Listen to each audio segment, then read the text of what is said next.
enough for you. Please don't eat them straight away, it's part of a little exercise. And I thought if the talk doesn't work out, at least you get a donut out of that. So let's pass it around. I don't know if Alright, so while that is going around, welcome everybody to the scariest module I ever had to lecture.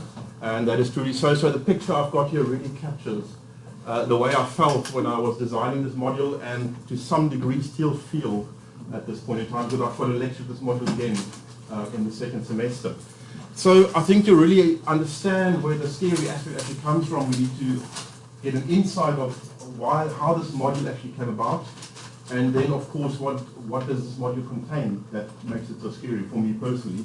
You might have been fine with lecturing it, but I was a bit worried about it. So in terms of the conception of crop production 151, I just want to clarify one thing.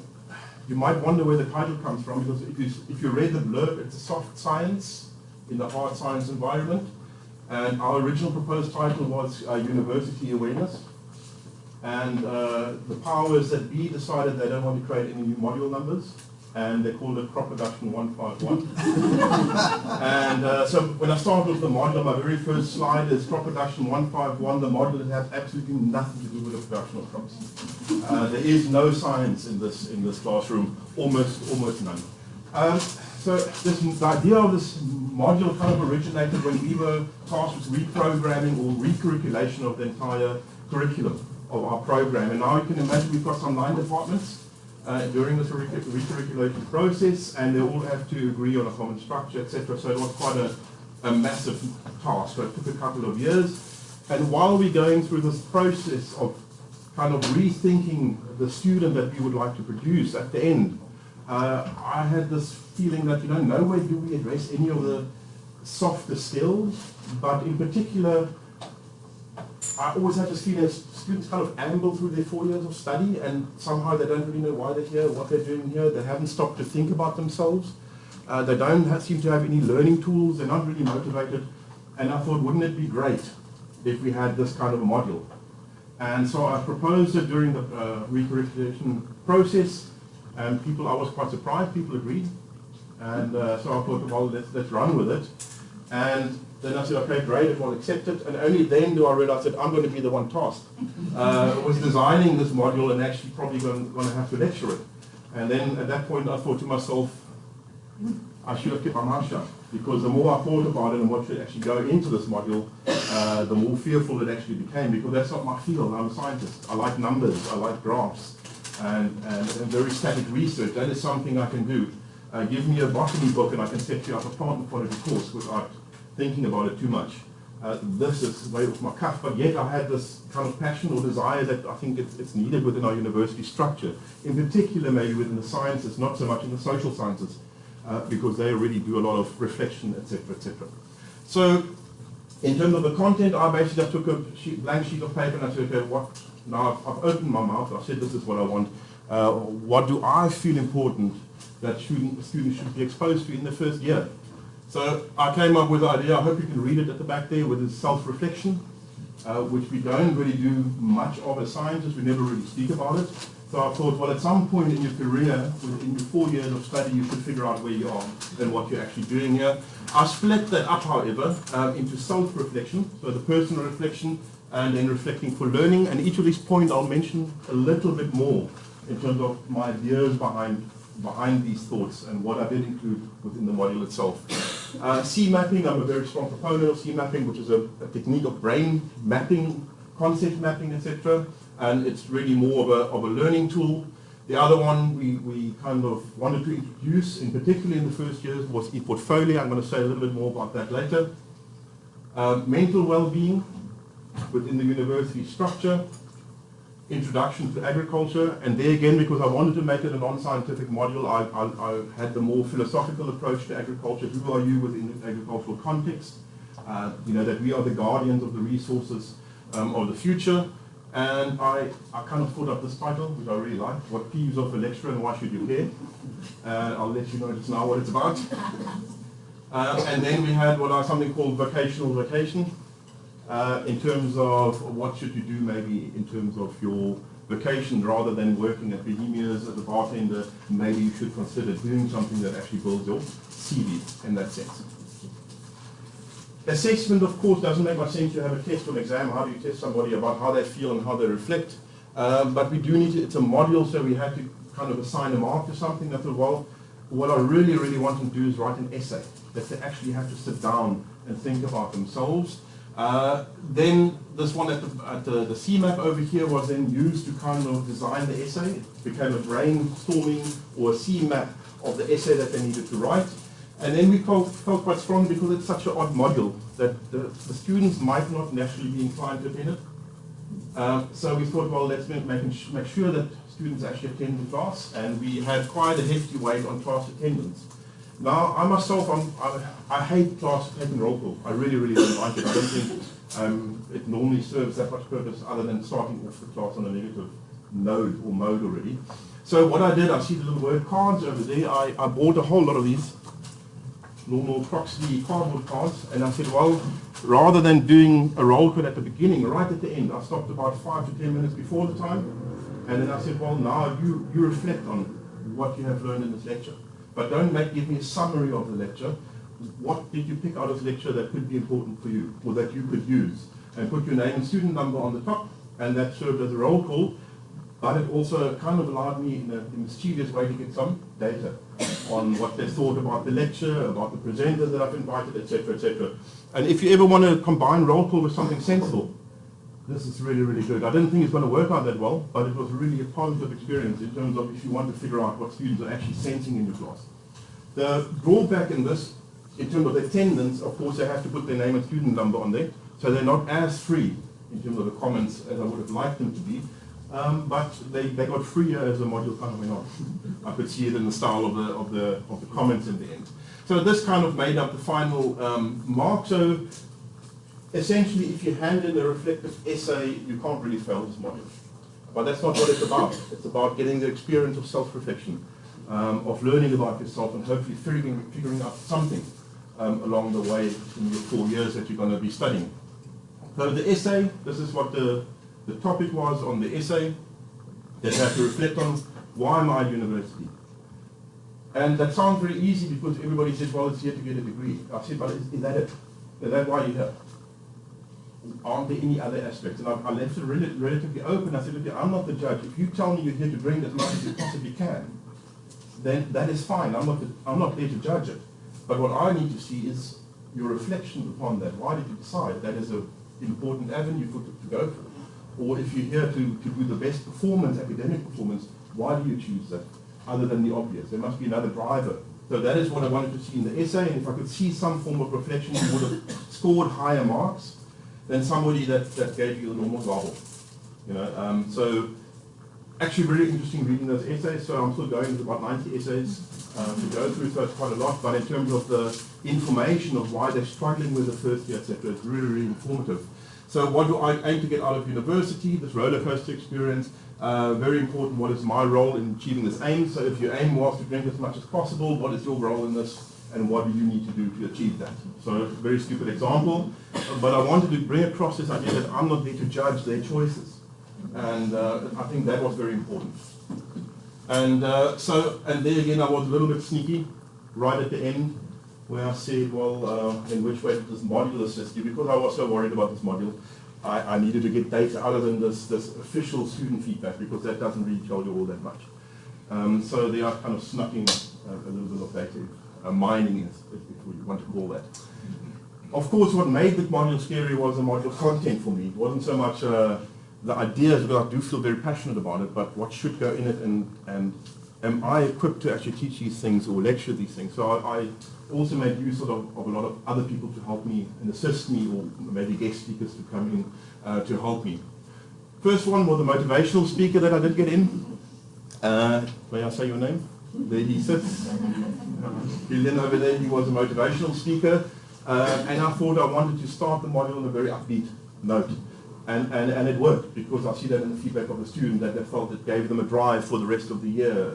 They kind of figured out, they were motivated. And everybody says, well, I should bring more motivational speakers in throughout the module. So that's something maybe to take note of. So it started off the module in in a great way, because I'm not a motivational speaker.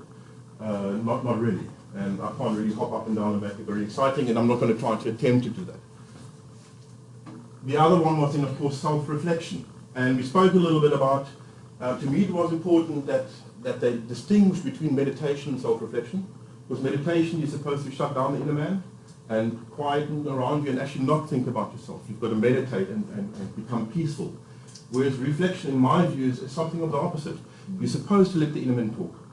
And you've got to figure out what he's actually saying to you and what does that mean in terms of where you are currently. And what I particularly wanted them to reflect about is their position within university. This idea of why are they here, what are they doing here, what is their aim. If they realize, okay, I'm barely passing, they've got to make the decision. Is that okay with them? If they're comfortable with that, to get 50%, it's fine. If you yourself are comfortable with that, then that's all right. But you will only know that if you're comfortable with it is once you've reflected on it. So I'm not making the rules for them and say you should be the best academic that you can be, or you need to get 80 or 90%, but they've got to figure out for themselves. So this was this part of the work to kind of say, well, hang on, sit down and think about yourself. Then I had this other idea, this concept, where I thought, well, learning through reflections can be a little bit different. The one is focusing on myself, where am I and who am I? And the other one is, well, how can I use reflection for learning? And this is kind of the concept that you actually do go home and think about what have we discussed today without even reading anything. What do I remember out of a lecture? And kind of rehash that in your mind, and even if it's just 5 to 10 minutes. And if you can't figure out anything that you've done during the whole day, then you should maybe reconsider what you do in class or out of class activities. So I thought, well, how am I going to get this across? And what I also wanted to address is this compartmentalization in terms of their studying. A lot of them study this over here, and this has nothing to do with this, and this has nothing to do with what they study over here. And so I came up with this little donut trick, and that's why I gave you a donut. So what they had to do is, we don't have to do the group work now, but basically they had to look at the donut, and I said, well, this is donut module 101.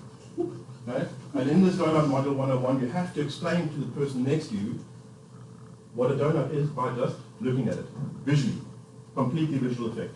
So you need to be able to explain to the person next to you what a donut is visually. So they haven't touched it yet. So I gave them a bit of time to do that. And so then we did donut module 114, biochemistry donut 114, I can't remember what I called it. And I said, well, now close your eyes, and if you want to, you're welcome to do it, and eat the donut. Now you've got to explain to the person next to you, not visually, but you've got to amend your description of the donut. Because you've got more data, you've got more input. And so you have to then describe this donut in terms of the textual feeling, taste, however you want to describe it. Some had chocolate, some had sprinkles, etc., etc. And the drive behind that was really that if Module 1 spoke about a donut, and you didn't connect it in any way with Module 2 about the donut, you will never ever be able to explain to somebody exactly what the whole donut is about, because it's various experiences to create the whole donut. Whether this whole thing worked, I thought it was quite a cool little experience. Well, nonetheless, they enjoyed the donut, so I hope you enjoy it too. So that's kind of these points that I was trying to drive home, is this, that you need to start connecting the learning together, and that's where this idea of C mapping kind of built in straight away. This is a form of brain mapping, concept mapping, which I really, really like. And I use this to show them again that concept learned within module can be within one module can be tied up with another module, and that everything is interrelated within a program, because we spend a lot of time designing a program, and we make sure that things are integrated and the one speaks to the other, even though it might not be evident straight away. So this is typically what a CMAP might look like. If you're not aware of this one, it's a really, really useful technique. So this would be the concepts over here, and the two different concepts would be linked by linking phrases, so it kind of puts the two in relation to one another. So it's different than a normal brain map that doesn't link the one concept to the other. And the reason I stumbled across, or why I like this one so much, because when I was studying as a kid and at varsity, I used to do brain maps as well, but I had like circles all over with stuff written in them, and then I looked at them like 5 days later, and I couldn't remember why we had that circle over there, and how it related back to the other concept. So this is a very nice idea of plotting your knowledge, and then you can broaden that out between modules. The problem I had, and I realized that only afterwards, I used C mapping in this specific module to to design the essay that they had to write. So it was a brain or mind map of the essay. You know, why am I at university, etc. So I used it more as a project design tool rather than learning tool, which is something I definitely want to change within the next year, where I really use it only for creating a knowledge map rather than a potential tool for creating projects or essays, etc., etc. The other one we had in there, the other topic was e-portfolios. So that in particular looked at, or kind of originated out of the idea that our students, after 4 years of studies, when they apply for jobs, have absolutely nothing to show for it, other than the mark. And that's it. And or what distinguishes you, besides the mark, say you've got 260% applying for the same position, what distinguishes you as a person or a student, or as an academic, from another person that's also got 60 marks and is applying for the same job? Very often you only end up getting the job because you might be the nicer person, or the friendlier person, or you told the right joke at the right time. So the idea of e-portfolios is that they have kind of a repository of everything that they've done during the 4 years of studies. So they can put in a project, they can put in essays that they've written.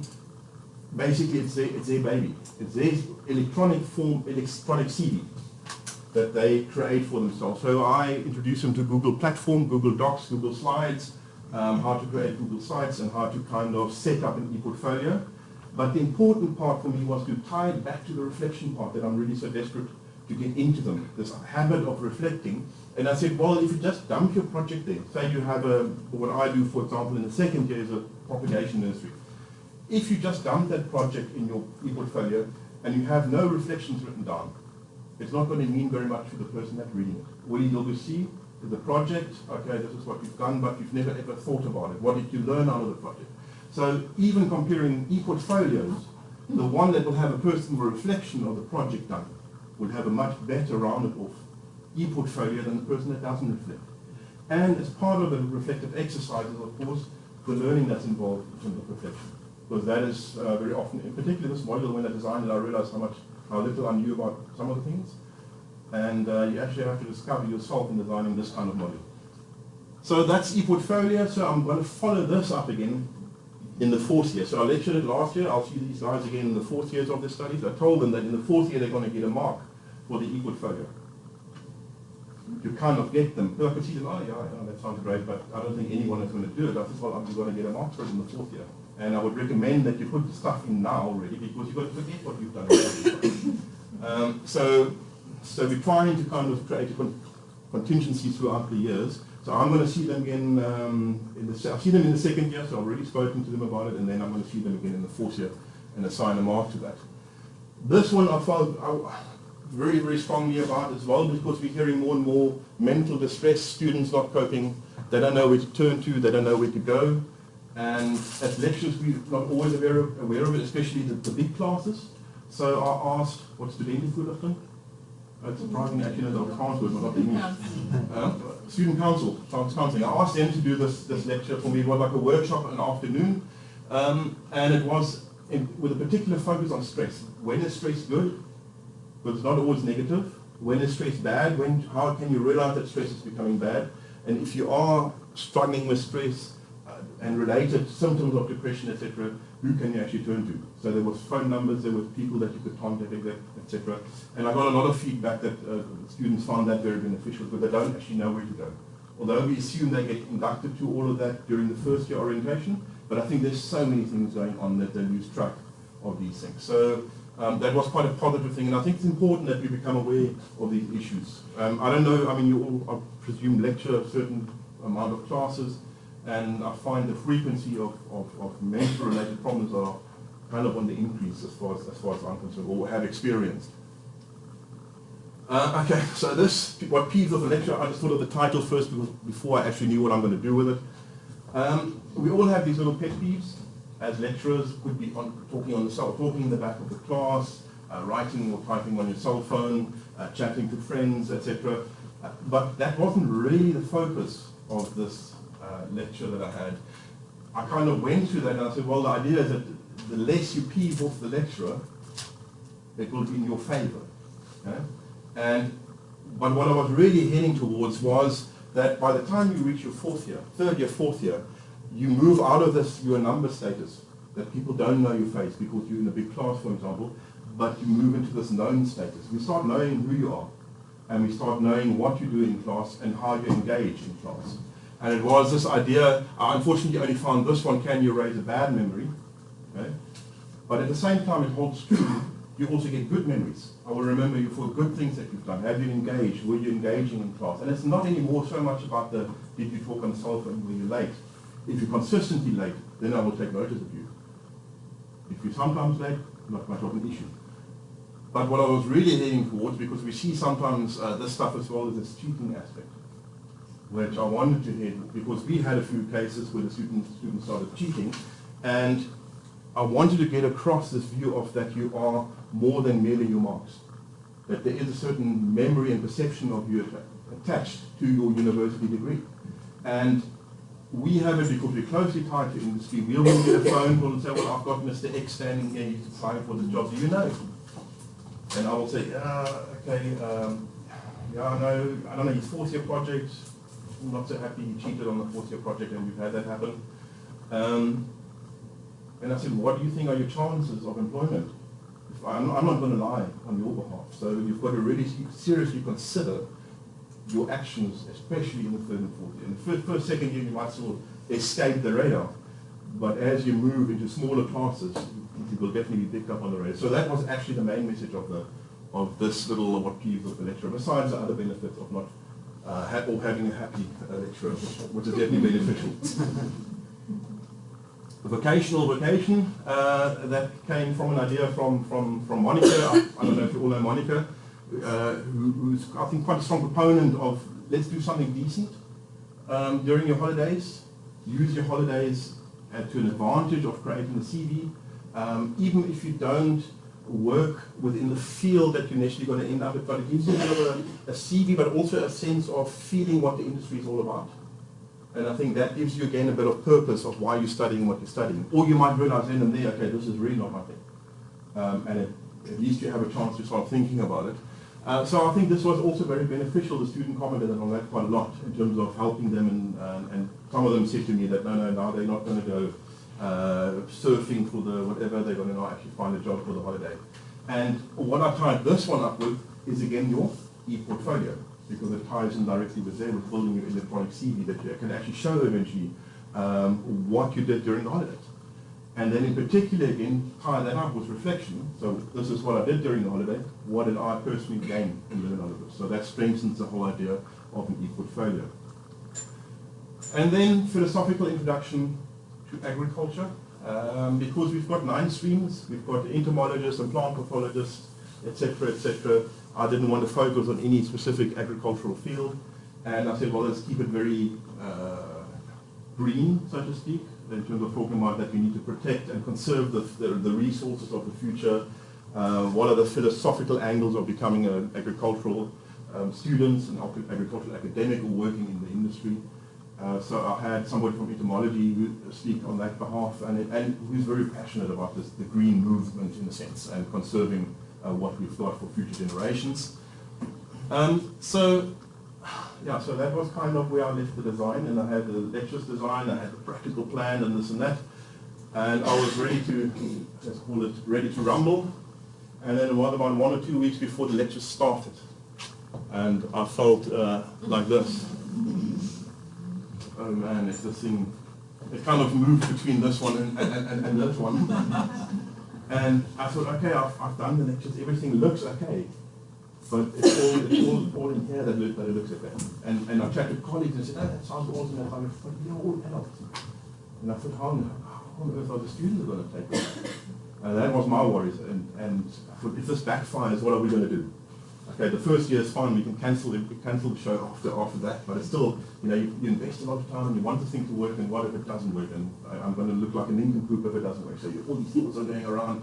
But obviously the lectures have to start, and so it went. So I thought the best way of kind of looking at whether something worked or not is obviously the feedback of the students. And there, remember, I had the essays, my sneaky little question. I had the cards at the end of each lecture. So most of the cards I don't weight as heavily because I had to put their name on it.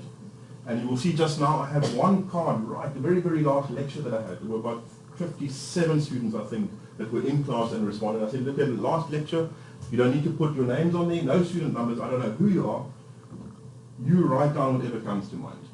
Is it a crap module? Is it enjoyable? What did you learn? Did you learn nothing? If you want to add something, if you want to change something, if you want to tell me that I'm useless, I don't know who you are. It's carte blanche. Write down whatever you want to. And I thought that's going to be the one that I really want to have a look at in particular. So I thought, I looked at the official feedback, and I thought I'll start off with a really negative.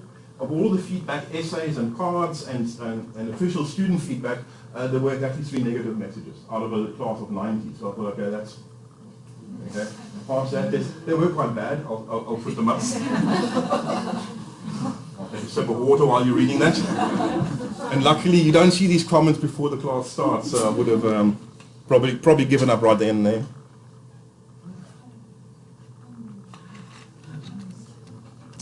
So the first comment, and I realized because the first comment was what was best about the module, okay, and the second comment was made under what you change about the module. So I'm assuming that is the same person that's making that comment. And immediately when I saw this, I've already passed life orientation. I already missed the boat completely. He probably didn't understand life orientation in school either. And I told them again, it's not about always just passing. You've got, especially not this module, which you can hardly fail. You know, it's about learning something for yourself and you as a person. Yeah, so those were the absolute negatives that I found in all the, and I was really, really glad, I must say. I had the feedback line there, and I didn't look for it edit for quite a while. I don't actually want to see this. There's a major compliment in here. Which one? Yeah. Oh, this last line. You snuck that one in, right? No. This is verbatim. I decided not to change anything here. So that's actually quite true, because when I read it, I thought, okay, at least I can distance myself from the module. I had nothing to do with the design of this module whatsoever. I was just simply asked to lecture it. So I thought, well, I can handle it. Obviously, not everybody is going to like this module. It's a weird module. It doesn't fit within a scientific frame of mind, and people say, well, I need to have something biological.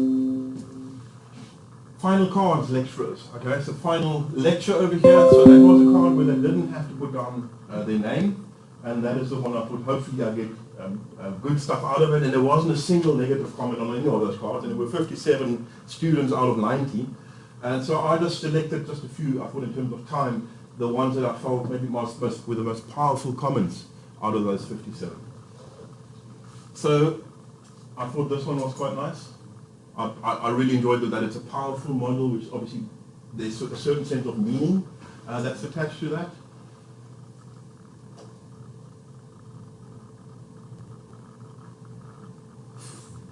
Okay, so there's this idea of lifelong leadership that came across. And you had other comments that were in a similar vein, not quite as clear as this, but you could almost, but I suppose you're not allowed to read between the lines. But there were little lines underneath the lines, so this one was also quite nice.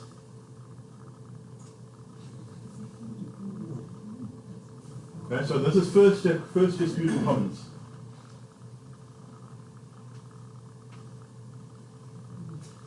I think that's really always nice to have the perceptions change during a module. And I think this was probably the most powerful one that I saw in the whole lot.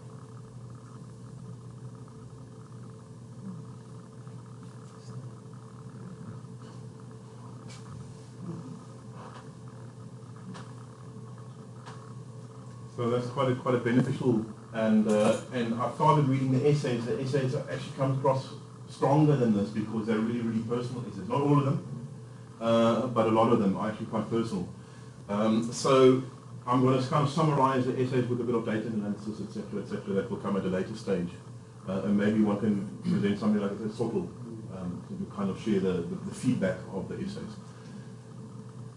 In terms of, I asked them, well, what was most beneficial in this whole module, and there weren't that many people in class at that point in time. I think they calculated the 25%. I could see many were doing the sums. And so they all felt this motivational speaking right at the beginning of the module just uplifted the whole tone of everything, and they felt from personal conversation with some of the students, they felt that actually kind of lifted the spirit, not necessarily for my module, but for the other modules that they were running. And that was a really positive effect of this. So I definitely want to keep that motivational speaking going and maybe even include one or two more. That said, I also don't want to include too many because it's a relatively short lift and they need to have this reflection process in place to kind of keep that lift going. And I think that's quite important. The one that really scored very, very high was C mapping. I was surprised. I didn't have the sense when I was lecturing it and when we did the actual hands-on C mapping in the computer room. I didn't get the sense that they were really clicking onto this and that they were enjoying this. But that scored one of the highest marks in the whole thing. So I'm definitely going to revisit the C mapping. And then the vocational work that they found very beneficial, they actually want that to be extended. So I'm going to be in touch to not just talk about it, but how do they go about, who do they contact and how do they go about contacting people? If they do, what must they do? Must they phone them only? Must they write an email? So the more a little bit of the job interview kind of aspect. I did a lecture, I actually forgot to put it on there, on how the do's and don'ts of job interviews. I put that in there as well. But I think that one can probably tie that together in terms of the vocational work. What would you add if this was your module? I asked him, so what would you add as a student? You're in charge of this module. What is missing? And I mean, you're talking, say, of, I think it was close to 46 something, 44 respondents. The majority said more exposure to industry. So they would really love the talk, the philosophy of agriculture, but they felt they need to get more exposure to what the industry is actually about. What are they getting themselves into? And I thought afterwards, it's so logical. If you want to give students purpose, to show them what they're going to get into, or what they're going to be studying. I afterwards said, oh, how did you miss this? But something one can rectify in the future. Time management came up, which I didn't think was such a huge thing, but it came up again and again that people said, well, they wish they would have techniques of time management.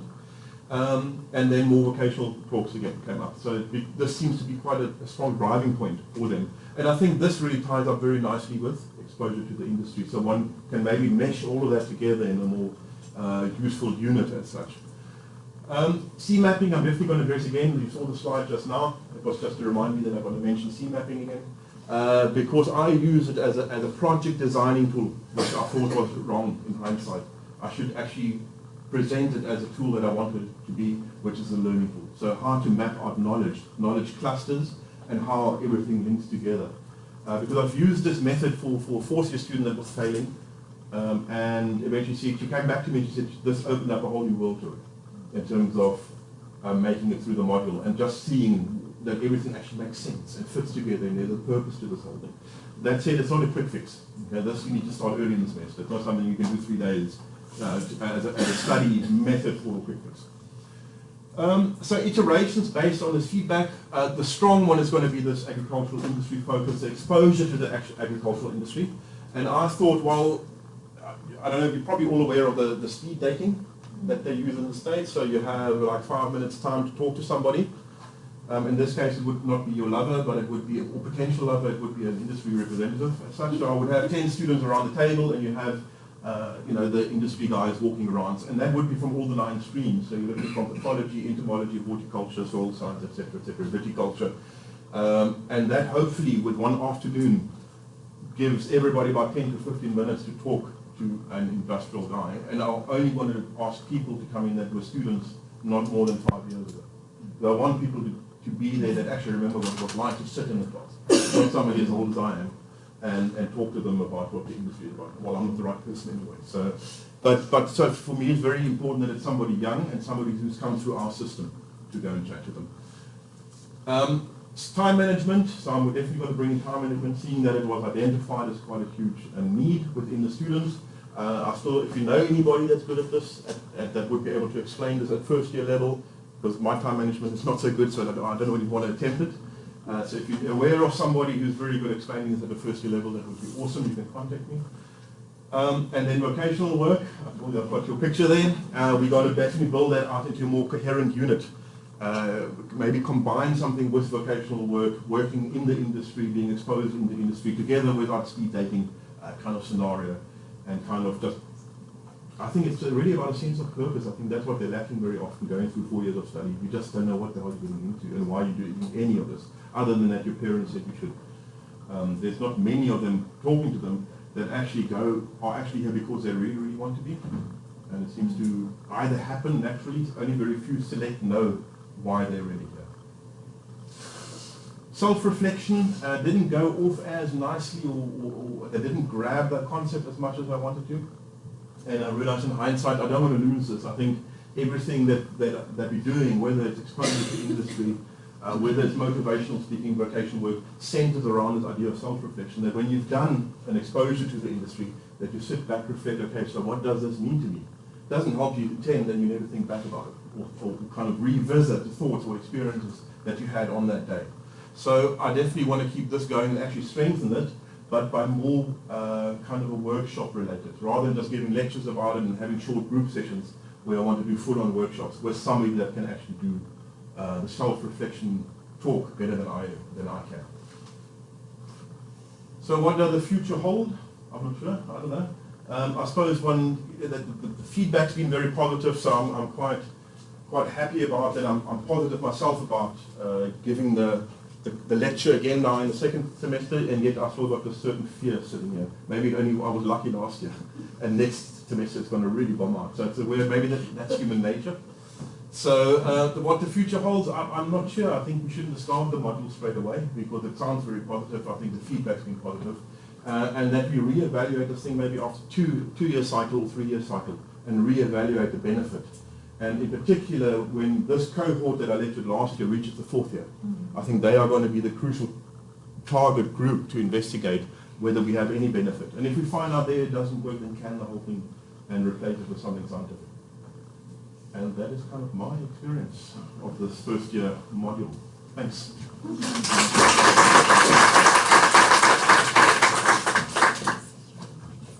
Thanks so much, Michael. All right. And we have some time for questions. Which Any not far. specific questions that you have for Michael? Anything that you want to share from your side? If I can just make a comment. Yes.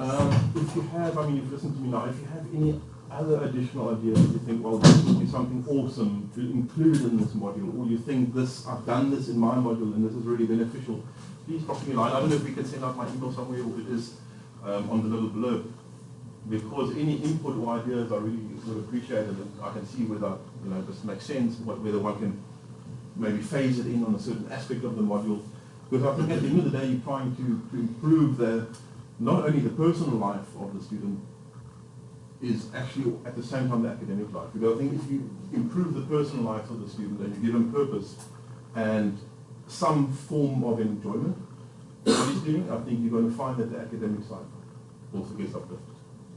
Yeah. I found that I lecture a 3rd year of module at food science, and this specific year group, I think it's the first one that the first group that it was a keringsvak or keringsrichting. Yeah. They are marks, they like just one marks, good marks. Yeah. It defines them. They stress themselves out. So how would you change that, or do you find that in this module? In this module, I think they kind of lose that worry about the marks. Some of them do ask, how do I do well in this essay? I said, well, you just need to reflect.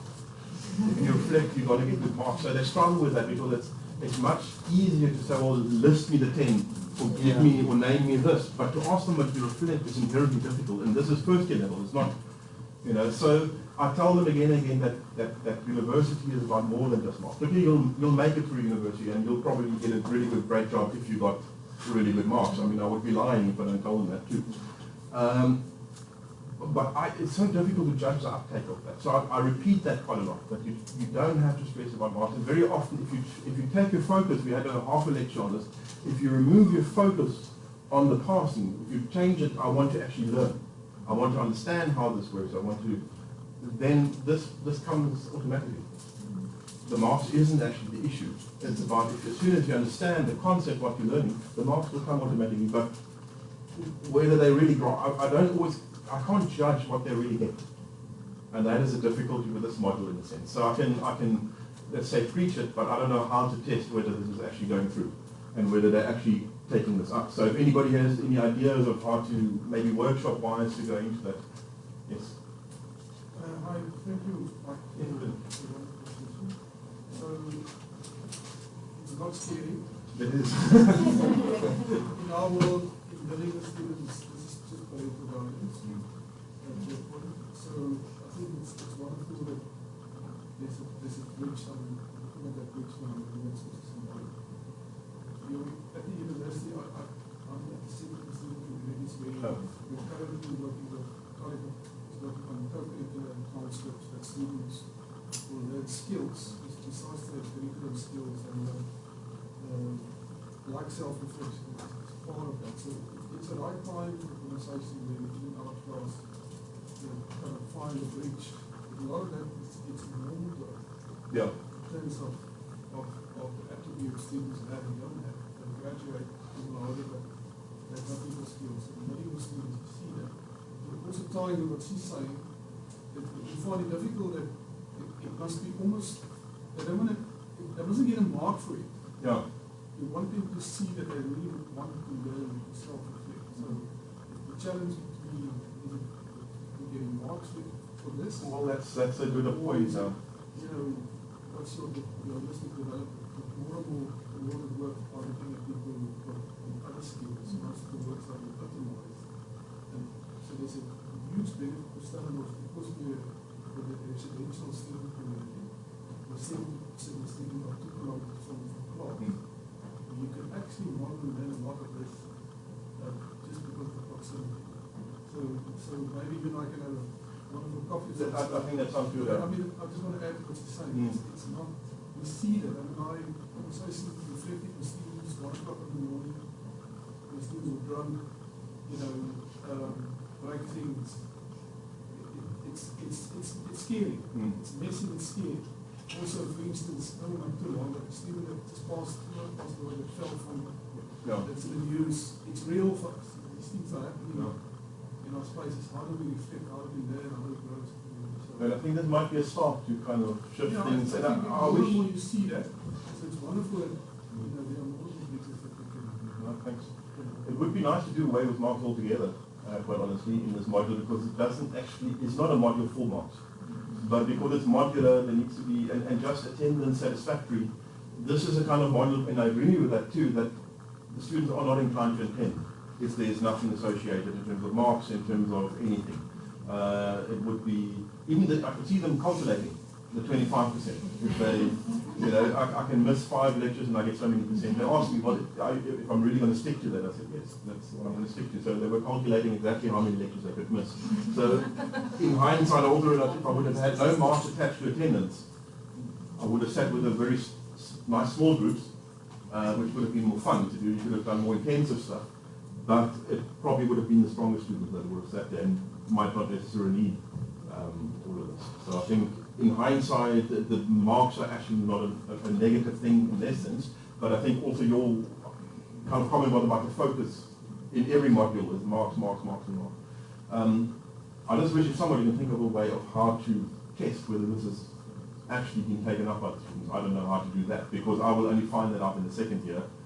But if you chat to them, they very often say, yeah, of course we took this up, and but whether it is actually so, I don't know. I would always like to have, from a scientific point of view, I would like to have numbers, to see, well, I've taken up and yes, and then I would want to verify that, like little tick marks. But that's obviously not possible. So can I just ask, any indications as to how they performed as a first-year cohort? Not just in your space, but giving them the skills, it should show up everywhere. In principle. That's maybe one. I think that unfortunately there are too many other variables that have changed as well. So for this particular first year cohort, we also adjusted our entry requirements, so our maths requirements are higher as well. So there are multiple variables that have changed, so we wouldn't be able to look at that. But I do think that one can go and have a look and see in 4 years' time, or 2 or 3 years' time, see what happened with students that went through this module, and look at some form of regression analysis in terms of those that did very well in this module and in subsequent modules. But it's too early for us to go and see that, and then obviously you really want to go and have 3 or 4 years of application. Of data really. But I think that data, I think we will certainly be looking at that because that's quite important. Well, we have to see whether this is actually bearing fruit or not. And maybe it's difficult to say whether it is bearing fruit or not. It would be interesting to see how many students would change over to departmental sciences and mathematics. Yeah, I know. Yeah. Look, so, once again, within the module evaluations, etc., so there are certain questions that are very important about what you thought of the module when you started and what you thought of the module at the end, and we look at that as two very important questions to look at in all student evaluation. And it will be very interesting to see what the split is on that. So, I mean, there are other ways to play around, but we're still very early days in terms of it. But that brings me to the question I want to ask. I mean, here you're very fortunate. This is obviously students in the crop production stream that are going through this module. Yeah. These soft skills, and these are things that both of our previous deputy vice chancellors have raised as issues in terms of the engaged student and the improved student, etc., and the student attributes. And there are 8 other streams where these students are not going through this program. And I'm fairly concerned when you started off saying, well, you just had to go and plug it into an existing module number, so crop production 152. And ultimately, this is something that our animal scientists, our food scientists, every one of our students should do this as a first-year module. And it's very concerning that the registrar's office basically says, sorry, you can't do that because it's got a separate and they said when we were doing the recalculation that we should start from a clean slate, and it was called university awareness, I think, which I thought fits what we're actually covering. And I was really disappointed that it was crop production 151 because I don't know if we can change that in some way because I would really before it. Yeah, so I think from our perspective, we have to go and push very hard on those kind of things, and I think Ronald will probably be quite open to this, so we need to push that. The problem that's going to come in then is if you look at it, so you're dealing with 90 students and at the end you have 57, how's it going to change if you're sitting with 340 students, or do you go and put them into each of the different streams? I think that there's a lot more conversation that should be done, but this module should be replicated throughout all the streams in our faculty, and I would dare to say across the university as well, because these softer skills are the things that are absolutely critical. When you reach the pinnacle of your career in the science that you do, you eventually move over to all these things. Yep. You've got to become a financial manager or a person manager or a project manager or whatever, and you're no longer doing the production side anymore. Yeah, and I think it kind of, I think if you learn a lot of these skills, especially, and I will keep on harping about self-reflection, but it's, if you can develop that in tandem with your academics become so much stronger. I think it gives a bit of meaning and purpose to what you academically learn, the theory that you've got that is dry in many cases, and I think it shifts. It actually raises both together like that. That's the way I see it. And I agree with you. If this module works, it would be great to roll it out bigger. But I don't think it should be a module, a single module that's going to kill it. It's going to kill it completely. I think it should be within each stream, and that within that stream you identify maybe there's other issues that need to be addressed, and have a similar Q&A session and get feedback from those students. Maybe they have not time management, but they all feel, after 2 years, they all feel they need to see cows from animals, or whatever, I don't know, a lot more than anything else. And I think it should be then tailor-made towards that stream more than anything else, but whilst containing this. I had some colleagues initially when I started going, but then you can put in a lecture on how to do citations and writing. I said, if you want to do that, then you can take the module. If there's anything scientific we can put into this module, I'm not interested and I'm not going to be involved. And I was very adamant, because otherwise you nullify the whole aim of the module, and then you might as well scrap it. So it doesn't matter what stream it gets taken to, I think we should have somebody that still oversees what goes in. Because people have a tendency, especially scientists, to put in something scientific, and then you've killed it. So, yeah. Yes. How did you make the split between you wanting to reflect on purpose as opposed to them sitting there, I'm in my first year now, this person is coming in and saying, you need to know what the future holds, you need to know what's your plan, getting an anxiety attack because I don't know where I'm going, why am I sitting here, I'm not just passing time. Just to get them to differentiate between what is your future plan. I think part of that is I didn't really focus on future plans. The biggest thing for me is how I split it out a little bit, and I haven't really thought about it, but that's something I must actually think about. But I was very concerned that I don't want them to reflect on what they're going to be doing, in the sense. They don't need to write down for me, I need to do X, Y, and Z, because that might cause a certain amount of stress in that. But I want them to only figure out where are they at this point in time. And if they can figure out whether they're happy with what they're currently doing. Because if you can figure out that, then it might lead you to other steps of trying to solve it. So you can't really get away from the anxiety part and split it completely, because obviously you're trying to aim towards a goal. But I had a stronger focus in terms of what I said, the words that I used, was on where are you currently? Are you currently okay with what you're doing? And if you are okay, then that is fine. I use the example, for example, is that I'm a procrastinator.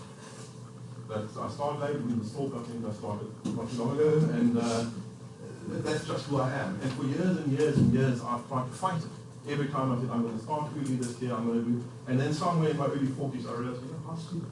Why do I fight this consistently? That is what I am, and I've learned to accept it. And I kind of told them, this is what you learn when you reflect, when you sit down. So you've got it at some point, and that's all I wanted to get them to, is to figure out where are they now, and use that as a jumping board to see what they need to change. But I think I can't prevent them from doing the next steps into change it. But maybe that's where the mental well-being ties in, that's where you can learn to control your anxiety and your stress level. So I was worried a little bit because now you're talking with people's experiences and what you're doing. And I remember the very first class that I came after class, and he said to me, "Are you really enjoyed the lecture?" I said, "Oh, thank you very much." And he says, "No, you've been realizing he's got all these demons." And I'm going like, "Oh, crap." After the very first lecture, I thought, "Oh man," and I thought maybe I should have the mental well-being lecture at the very. But I was worried. I thought maybe I'm getting more students like that with actual issues, psychological issues, etc., coming out of the woodwork, which was I'm not equipped to deal with. But I think even if that happens, I'm starting to know the resource of who to send them to. So I think you've got to kind of prepare for that in a sense as well. But I don't want to get directly involved because I'm not equipped to deal with those things. But I don't know what I'm triggering. That's the scary part for me, really. But if it's so quick to trigger something just because you have to sit down and think about yourself, I think you might need to help them. So I think that's, so, and we need to help them somewhere along the line. So. Any last questions? Yes. Yeah. I just wanted to know, is there an opportunity to scaffold it right through the program? I mean, it's great starting out this way, but how can one reinforce it? Do you think there's any even a co-curriculum? I'm not sure, because I think it feels like you're leaving them on a high, and now the second year kicks in. I think it's going to take more designing, but that's I probably can't do it alone. I will have to chat to various people, maybe the CTL, etc. But what I try to do, and what I've done, so the cohort that I lectured last year has gone into the second year, so I've done a CMAP with them. Remember, they learned the CMAPing technique last time round of how to do it, and I realized I used it for the wrong purpose. This time around, I said in the first couple of lectures, I gave them words that were words that I used in a plant morphology lecture, a module that I lectured to them in the first year. So I know exactly what I lectured. And I said, well, here are 20 words, connect them in the CMAP. And I think if you have at least some of those kind of follow-ups, and the e-portfolio is coming up in the fourth year again, but it's not enough. I think it needs to be done on a bigger scale with more modules that they see that, oh man, this lecture is not also talking, it wasn't just the idiot in the first year. That they see that other lecturers are also buying into that concept. So I think that is important, but I don't know, I haven't thought bigger than that. I know I would like to do it and I would want to do it, but exactly how, I'm not sure about. But I think these things need to be revisited as they go through the 4 years. Not a question, maybe just a comment. I'm also from viticulture and enology and agri-sciences, and I think your idea of probing the students for industry in the first year is a good one. I taught in Marion's place last year in the trade and wine sciences 142, and I just said from my side is to really expose the students, what does your degree actually mean? And we had a meet the industry, so I got students, as you said, from the 20 different sectors that they can land up in with their degree, and they did speed dating and everything, and I had them reflect on what their idea was, where they can go beforehand and afterhand and everything.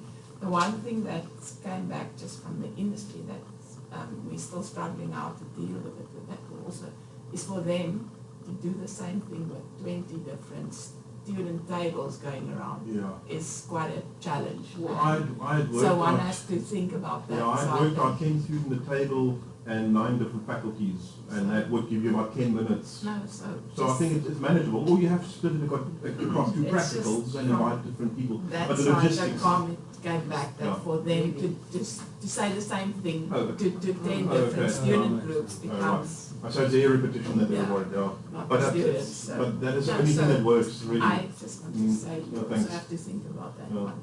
All right. But I mean, as an idea, it's It's- absolutely yeah. a change their way they thought, what they can do with a degree. They don't realize what the options are. Yeah. And as you say, And what they is come actually out there, yeah.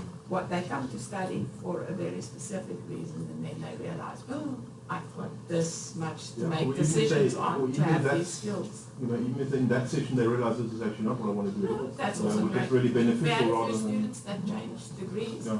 that I asked, so what was the reason? But that They is said good. I mean, because that they is- realized. yeah. I mean, that's the purpose of it all. So. Unfortunately, our time is up.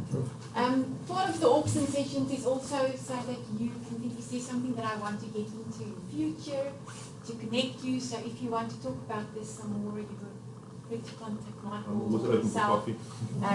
You can start this focused interest group on this specifically. So we will stay in touch. Our next session is not in June, but in July, the 23rd of July. So I just want to thank you, Michael. It was really, really interesting. So you have a special I'll bring you to the coffee.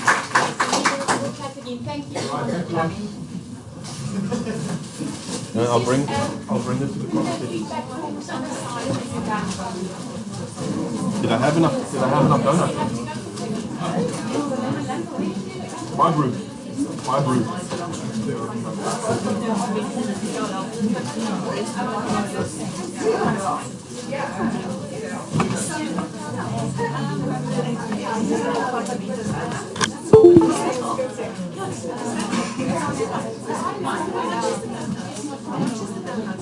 I'll tell you.